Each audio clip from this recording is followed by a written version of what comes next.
Vous deux, frères et sœurs, est-ce que vous aviez une culture ufologique? Pas du tout. Pas du tout. Pas du tout. Pour moi, j'avais 18 ans. J'étais plus intéressé par les filles et par les études. Et pour moi, l'ufologie, c'était Louis de Funès, la soupe aux choux, D'accord. ou Indépendance Day. Mais, euh, mais de très loin, vraiment, une Oui. idée très science-fiction du phénomène. Enfin, voilà, moi j'étais convaincu. C'était à Hollywood ou quelque chose Oui, comme c'est ça? ça. J'ai pas du tout de, même si enfant, voilà, j'ai vécu quelque chose de marquant, et je pense que c'est une expérience aussi qui a été liée à mon observation que j'ai fait à 18 ans. En fait, j'avais 6-7 ans, je me suis retrouvé, donc j'étais chez mes grands-parents, et je me suis retrouvé à me réveiller en fait en pleine nuit, dans le jardin, sur la pelouse, à, à regarder le ciel. Et je suis incapable de dire comment je suis arrivé de mon lit au jardin.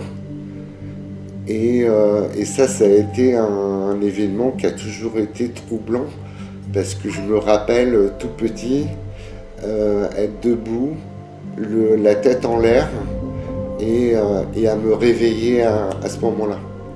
D'accord. Et je suis intimement convaincu qu'il y a une causalité entre cet événement et mon observation que j'ai fait à 18 ans. Certainement. Ça suit le processus. Voilà, je pense que j'ai toujours été suivi. Parce que quand j'ai nié le phénomène, il m'est revenu en pleine face, et ça a complètement perturbé, chamboulé et changé ma vie. J'ai subi un burn-out à la suite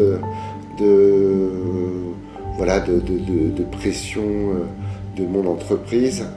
Et la nuit qui a suivi cette observation dans le Cantal, j'ai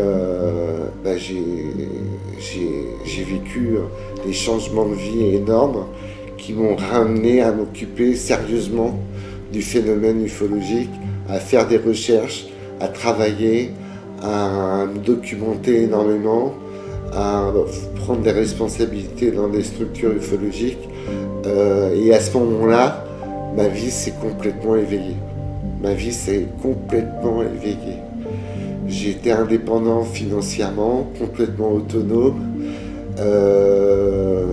Voilà, je peux vivre aujourd'hui, je peux le dire, de ma passion, et être libre de ce que je veux entreprendre, sans être dans le carcan travail, métro, dodo.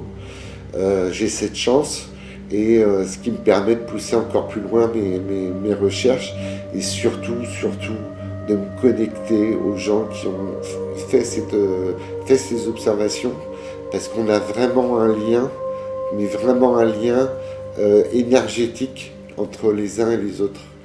Et des fois on sort en fait des événements qu'on avait oubliés grâce à cette connexion. Et en 2012,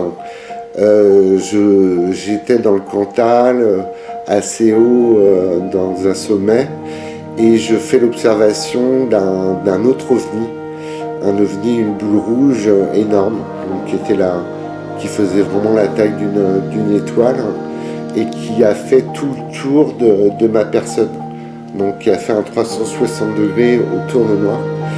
Et là, je me suis dit qu'il fallait vraiment que je m'occupe de l'observation que j'avais fait à mes 18 ans.